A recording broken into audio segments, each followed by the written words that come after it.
नमस्कार, सत श्री अकाल, आदाब। मेरा नाम मनदीप पुनिया है। आप देख रहे हैं गांव सवेरा। आज हम चर्चा करने जा रहे हैं जो इम्पोर्टेंट खबर है मध्य प्रदेश के एग्जिट पोल की, और उसके बाद जो घमासान चला हुआ है उससे चर्चा की शुरुआत करेंगे। उसके बाद और भी कई खबरें हैं जिसमें मजदूरों की मौतों को लेकर भी एक खबर है। गुजरात से एक खबर आई है जिसमें 7 मजदूरों की मौत हो गई है। इसके अलावा गिरिराज सिंह का बयान है। बिहार में उन्होंने कहा है कि मदरसे और मस्जिदों की संख्या बहुत बढ़ रही है, तो इस उनके बयान को भी देखेंगे। इसके अलावा बीजेपी, आरएसएस और जो विश्व हिंदू परिषद है उन्होंने अयोध्या के लिए बहुत सारी तैयारियां शुरू कर दी हैं।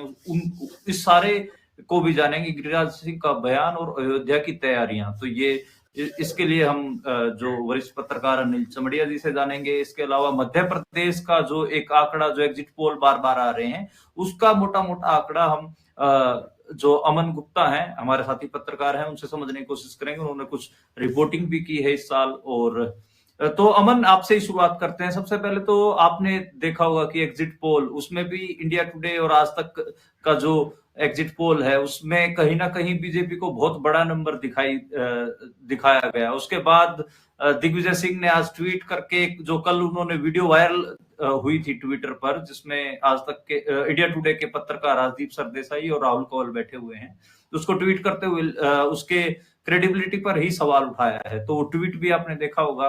और क्या आप जो एग्जिट पोल इंडिया टुडे ने दिखाए हैं उससे सहमत हैं, या फिर आपको लग रहा है कि ये एग्जिट पोल जैसा मामला नहीं है बल्कि कुछ और समीकरण बनता आपको दिख रहा है? आप over to you Aman. Mandeep, exit poll जो है यार, मतलब भले ही दिग्विजय सिंह ने कहा हो कि क्रेडिबिलिटी 35 साल की क्रेडिबिलिटी खत्म हो जाएगी, लेकिन हम ये पिछले कई सालों से देख रहे हैं कि एग्जिट पोल हो या प्री पोल सर्वे हो, सब अपनी क्रेडिबिलिटी खो चुके हैं। हम्म। मतलब खो चुके हैं, खोने का मसला नहीं कि अब आगे खोएंगे, खो चुके हैं ये। हम्म। हम हर हम्म। बार, पिछले भी हमने कर्नाटक इलेक्शन में भी देखा, उसके करीब लगातार देखते रहे हैं। हम्म। सवाल यह है कि मैं कल देख रहा था कि राजस्थान के लिए, जैसे आज तक ने बताया कि हमने 36,000 का सैंपल लिया, मध्य प्रदेश के लिए लगभग इसी साइज का सैंपल साइज था। तो हम्म। 35-36 हजार के सैंपल साइज में ये जनता की बात पकड़ नहीं पाते हैं कि क्या है, या पकड़ना नहीं चाहते। मतलब एक तरफा जो मसला होता है ना, कि आप जिसको जिसको बैक कर रहे हैं, मीडिया होने के नाते, एक बड़ा मीडिया हाउस होने के नाते, तो ये उनका सर्वे है। जनता का हम्म। सर्वे ये है कि मतलब मैं करीब करीब 20 दिन मालवा के इलाके में रहा, बुंदेलखंड के इलाके में मेरा घर पड़ता है, तो वहां भी हम्म। लगातार कनेक्टेड ही रहा, लगातार तमाम लोगों से बात करी। तो मेरा खुद का ऑब्जर्वेशन ये है, करीब 20 दिन वहां गुजारने के बाद मध्य प्रदेश में, पूरे मालवा के रीजन में, कि शायद हम्म। ही मुझे 10 लोग मतलब अच्छे पॉलिटिकल उसमें मिले हों जो कह सके कि नहीं यार, कोई किसी के मन की बात जो सामने आना हो, कोई खुल के कहे कि नहीं यार ये जीत ही रहा है या हम इसको ही वोट करने वाले हैं। पब्लिक अब इस तरीके से बिल्कुल डायरेक्ट उस पर नहीं बोल रही है। ये पिछले मतलब कई दिनों से हम देख रहे हैं। अभी राजस्थान, तब आप सब लोग लिख रहे हैं मध्य प्रदेश में, राजस्थान में, कि जनता सीधे सीधे नहीं बता रही है कि हम किसको वोट किए हैं, क्या किए, कैसे किए हैं। तो फिर पता नहीं बीजेपी इस तरीके से, मतलब बीजेपी को एक तरफा वोट देना, सीटें देना, अजीब सा मामला। जबकि एमपी के नेताओं से बात करते हैं, वो तो यार मतलब कांग्रेस को भी डर है आज तक का सर्वे देख के, क्योंकि आज तक की पुरानी क्रेडिबिलिटी रही है। हाँ, आज आज दिग्विजय सिंह ने और जो कमलनाथ है उन्होंने अपने जो वर्कर्स हैं उनका हौसला अफजाई भी किया है, वीडियो बिल्कुल। वगैरह बनाया, और अपने भी सर्वे उन्होंने डाले हैं। और उन्होंने जो प्रदीप गुप्ता हैं, जो इस सर्वे के सर्वे सर्वा हैं एक हिसाब से, उनके ऊपर भी आरोप लगाए। बोला कि उनके जो परिवार है 3 पीढ़ी से संघ के साथ जुड़ा हुआ है। बालाघाट का जिक्र किया कि वो वहां से आते हैं। तो एक हिसाब से कहीं ना कहीं उसके ऊपर भी सवाल उठ रहे हैं। आपके हिसाब से कांग्रेस का क्या नंबर रहेगा और बीजेपी का क्या नंबर रहेगा? मतलब कंफ्यूजन का स्टेट है, लेकिन फिर भी मैं मतलब बहुत इजीली कहना चाहूंगा कि मतलब कांग्रेस 125 से 135 के बीच में रहने वाली है, जो मेरा अनुमान 125 से 135, ये आपका अनुमान है? आप, क्योंकि है। आप हाँ। भी ग्राउंड पे थे, काफी लंबे समय तक ग्राउंड पे थे। मैं और अगर 20। आप थोड़ा थोड़ा सा अगर आप रीजन वाइज बताएं कि कहाँ, कौन कौन से रीजन में थोड़ी बढ़त है कांग्रेस को और या फिर बीजेपी को, वो अगर आप थोड़ा बताएं तो। मैं 2 इलाकों से बहुत ज्यादा कनेक्टेड था। एक था मालवा, जो हम्म। संघ की प्रयोगशाला के तौर पे जाना जाता है। हम्म। खंडवा मालवा का इलाका, या इंदौर को कहें कि छोटा नागपुर है वो, ठीक है। हम्म। तो वहाँ बहुत सारे हिंदूवादी नेताओं से, जो हिंदूवाद की पॉलिटिक्स करते रहे, तमाम लोगों से बातचीत के बाद, कैलाश विजयवर्गीय की तमाम लोगों से, मतलब बहुत सारे लोगों को मिलने के जुलने के बाद यही है कि बीजेपी इस मालवा की खासियत ये है कि पिछले 30 साल से वहां कांग्रेस बिल्कुल अपने लोवेस्ट उस पर रही है। जीते हारे अलग चीज है, लेकिन मालवा अभी तक वो इनविंसिबल रहा है कांग्रेस के लिए।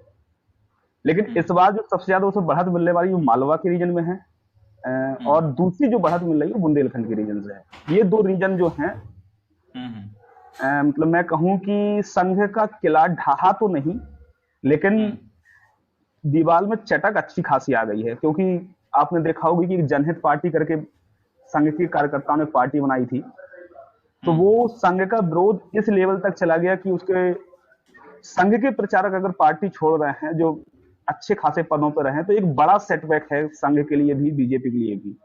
तो मालवा एक बीजेपी के लिए अच्छा होने जा रहा है, और दूसरा बुंदेलखंड, क्योंकि बुंदेलखंड में इसलिए अच्छा होने जा रहा है कि बीएसपी का ग्राउंड माना जाता रहा है वो अच्छा खासा। बीएसपी वहां जो भी सीटें जीतती रही एमपी हुई थी वो बुंदेलखंड से आती थी। लेकिन इस बार बीजेपी बहुत उस फेज में, जोर में नहीं है अपने उसमें कि वो कुछ कर पाए, कुछ बचा सके। तो जो बीजेपी को डैमेज हो रहा है पूरा, वो सीधे सीधे बीजेपी कांग्रेस को फायदा कर रहा है। अच्छा, इसमें एक और चीज अगर आप मुझे बताएं कि ज्योतिरादित्य सिंधिया क्या अपना जो गढ़ है उसको बचा पाएंगे, या फिर उनको कहीं ना कहीं गंवाना पड़ेगा, और बीजेपी में जाने का कोई नुकसान आपको उनका दिखता है? इसलिए अब तो उनको एक लंबा समय हो गया वहां पर। मतलब ठीक है, सिंधिया बड़े नेता रहे हैं, सिंधिया परिवार बेसिकली, बीजेपी की तो पैदाइश ही विजयराजे सिंधिया के पैसों से लेकर, सपोर्ट से लेकर, सब चीजों से हुई है। लेकिन इस बार अगर आप पूरे चुनाव में देखें तो मध्य प्रदेश, राजस्थान, तीनों सिंधियाओं को बहुत भाव दिया नहीं गया। जो क्या नाम, यशोधरा हो या वसुंधरा हो या ज्योतिरादित्य हो, मतलब तीनों सिंधियाओं को बहुत भाव मिला नहीं है जिस तरीके से वो चाहते थे। तो और उनके हारने का सिलसिला तो पहले ही शुरू हो गया था 2019 के इलेक्शन से ही। तो दिखते हैं, मुझे लगता नहीं है कि बहुत इफेक्टिव रहेंगे सिंधिया इस बार, हो सकता है। तब मैं मध्य प्रदेश के चुनाव की तो अभी जो पूरा परिणाम है वो 3 तारीख को आ जाएगा, लेकिन मैं एक जरूरी मुद्दे पर बात करना चाहूंगा, और वो मुद्दा मैं सोचता हूं कि अनिल चमड़िया साहब ज्यादा बेहतर बता पाएंगे। आप वरिष्ठ पत्रकार हैं सर। जो 7 मजदूरों की मौत हुई है सूरत में ब्लास्ट से, और उससे पहले आपको पता ही होगा कि उत्तरकाशी में टनल में मजदूर फंसे रहे, कितने ज्यादा दिन तक फंसे रहे। तो मजदूरों की कार्यस्थली की जो एक हिसाब लगा लीजिए, काम करने की जगह है, उन पे सुरक्षा के मामले को आप कैसे देखते हैं? भारत में इसको इतना अनदेखा क्यों किया जाता है? कि एक तो कि भारत की जो समाज व्यवस्था रही है उसमें श्रमिकों को देखने की जो दृष्टि रही है, वो न तो इनको इंसान माना जाता है, और 1947 के बाद एक नागरिक माना जाना चाहिए था, वो भी अभी तक मुझे नहीं लगता है कि उस रूप में वो देखे जाते हैं। मैं तो कहता हूं कि देश में केवल रोज मजदूरों के मरने के आंकड़े हम प्रसारित कर दें, तो मजदूरों की स्थिति अंदाज लग जाएगी। मजदूर की स्थिति पहले से पहले भी ऐसी ही थी, आज भी ऐसी ही है, और आने वाले अभी भविष्य में मुझे नहीं दिखता है कि मजदूरों की स्थिति और कुछ बेहतर होगी, बल्कि और बदतर होगी। सूरत में जो लोग मरे हैं उसमें 6 कर्मचारी संविदा पर थे, यानी कॉन्ट्रैक्ट पर थे। कॉन्ट्रैक्ट पर होने का मतलब ये हुआ कि जो भी कानूनी रूप से जो भी उनको जो उनको हक उनका जो मिलना चाहिए था, लगभग उससे वो वंचित रह जाए। केवल एक कर्मचारी गुजरात का ही जो था मजदूर, वही स्थानीय था। आमतौर पर संदीप पे अभी स्थिति ये हो गई है कि एक मजदूर से 4 मजदूरों का काम लिया जाता है। आपको पता है कि 12 घंटे की ड्यूटी हो जाए, और नारायण मूर्ति ने तो पिछले दिनों कहा कि 70 घंटे काम करना चाहिए। वो ऑब्वियस है कि वो मजदूरों के लिए ही कर रहे हैं कि वो ज्यादा से ज्यादा जितने घंटे उनके काम के लिए इस्तेमाल किए जा सके, ऐसी व्यवस्था होनी चाहिए। और ये खुली छूट है। सुरक्षा की व्यवस्था तो आप कहीं भी मजदूर जो आंकड़े देख लीजिए, आप आंकड़े जो निकलते हैं मजदूरों की मौत के, आप देख लीजिए कि किन कारणों से मजदूर बड़ी तादाद में। बिल्डिंग जो बनाते वक्त मजदूरों की मौत बहुत बड़ी तादाद में होती है। आपके और भी खदानों में आपकी बहुत बड़ी तादाद में मौत होती है।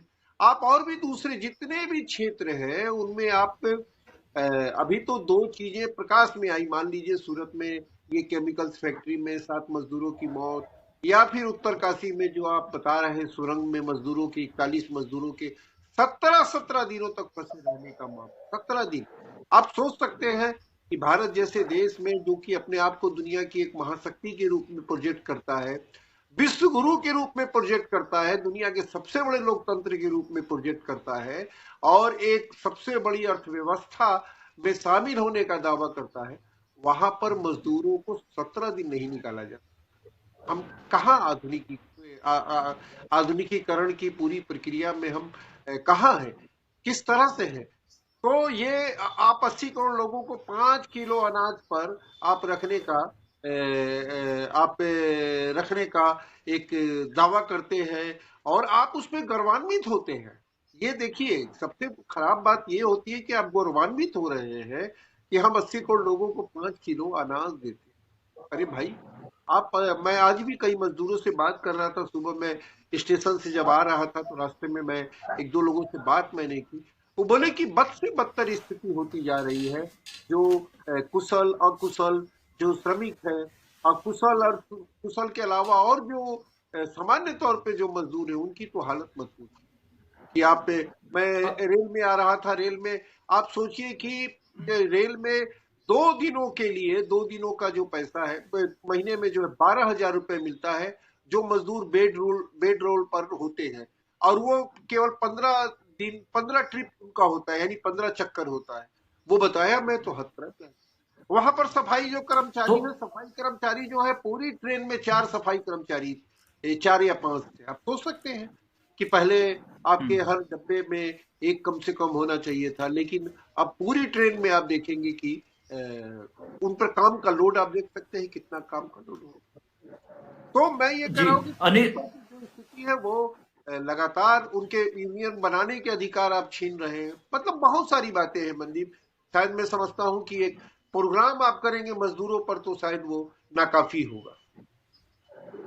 जी अनिल जी, पर इसमें एक बात ये भी आती है कि जब चुनाव आता है तो यही मजदूर हिंदू या फिर अलग अलग जातियों में बट के या धार्मिक पहचान में ढलकर वोट देते हैं, और कहीं ना कहीं जो इनके मजदूरों के मुद्दे हैं ये पीछे रह जाते हैं। ऐसा बहुत सारे पत्रकार या फिर टीवी पे तो कम से कम यही दावा किया जाता है। और इसीलिए मैं आपसे जो अगली खबर है जो आ रही है उसके बारे में भी उसका विश्लेषण चाहूंगा।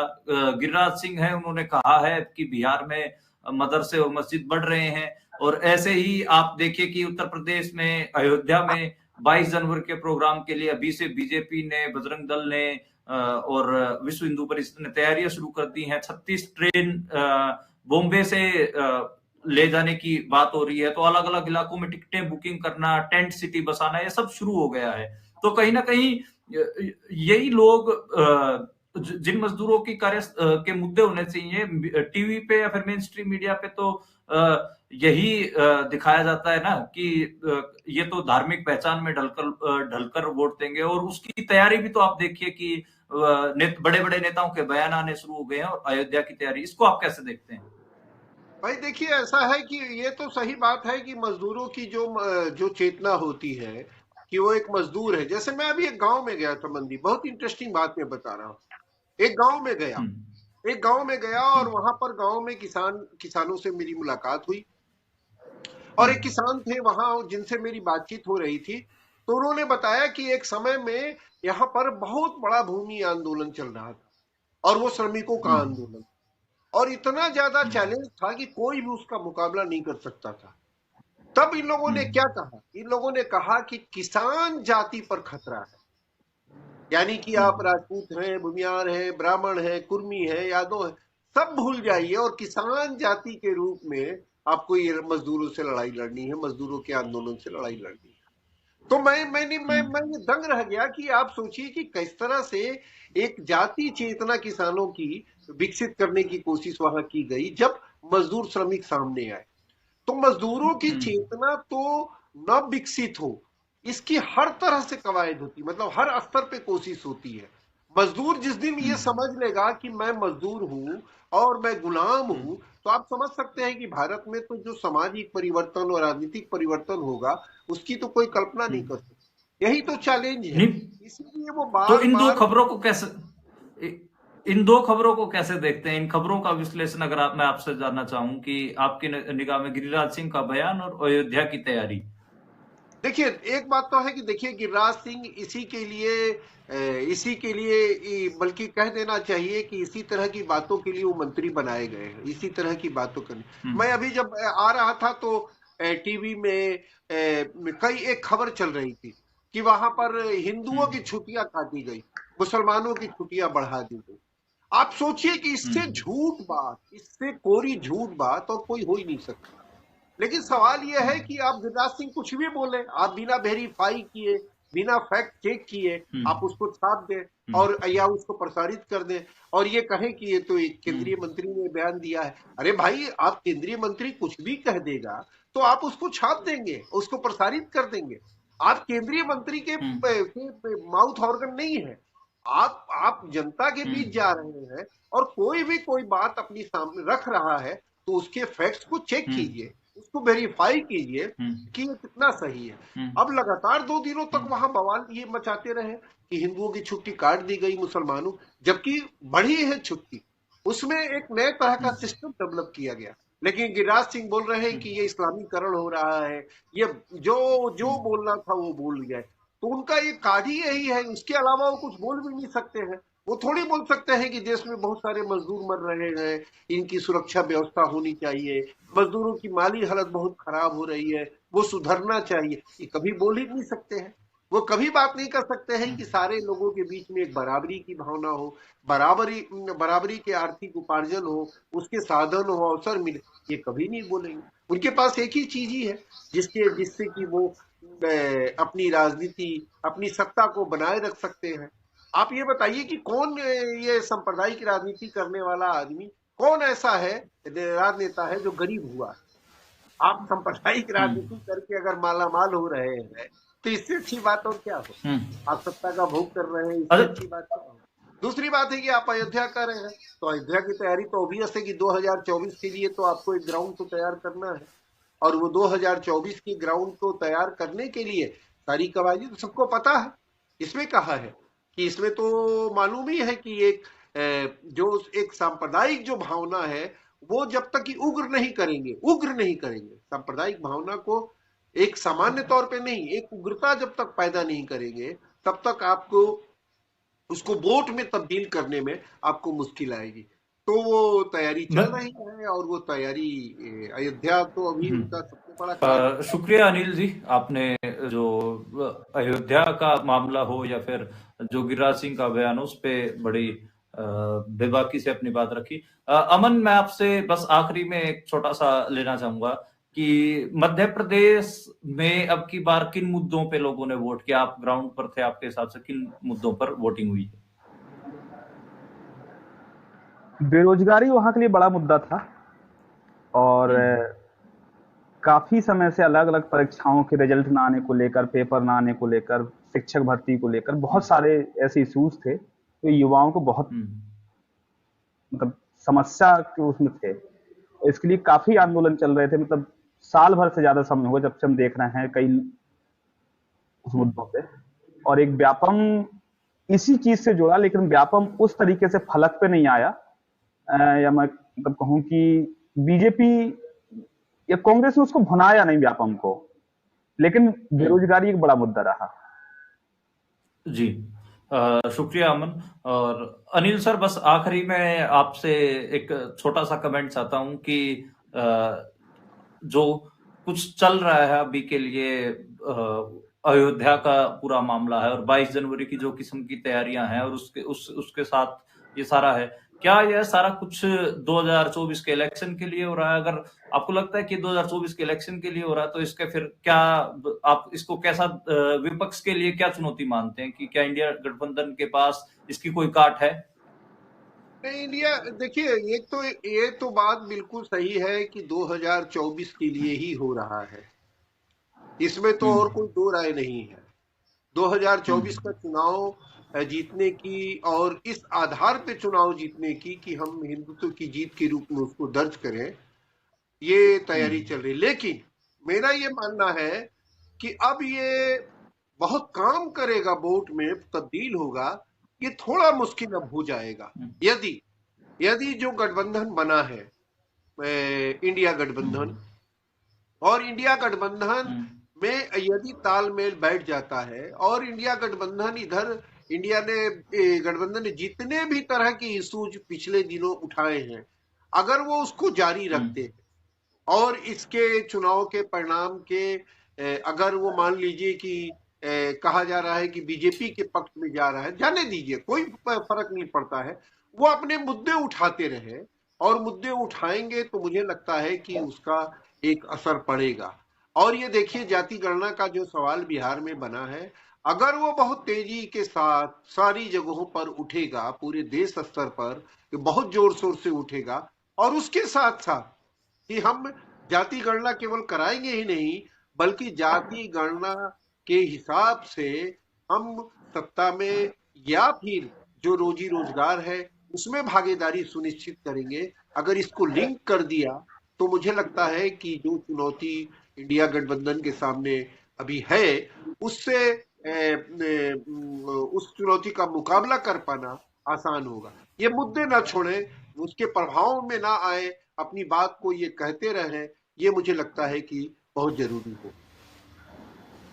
जी शुक्रिया अनिल जी, आपने अपनी बात रखी। और अभी के लिए हम इस न्यूज एनालिसिस प्रोग्राम को यहीं पे खत्म करते हैं। आपने मोटा मोटा मध्य प्रदेश चुनाव की एग्जिट पोल की सत्यता के बारे में जान लिया, और जो वहां के ग्राउंड जिन्होंने रिपोर्ट किया, अमन गुप्ता, उनके भी डाटा आपने जाना। उसके अलावा मजदूरों से के कार्यस्थली पर जो सुरक्षा का मामला, उसके ऊपर भी बात हुई, और जो बीजेपी के मंत्री का बयान हो या फिर उनकी तैयारी हो अयोध्या के लिए, उसके ऊपर भी अनिल चमड़िया जी ने अपनी बात रखी है। देखने के लिए शुक्रिया।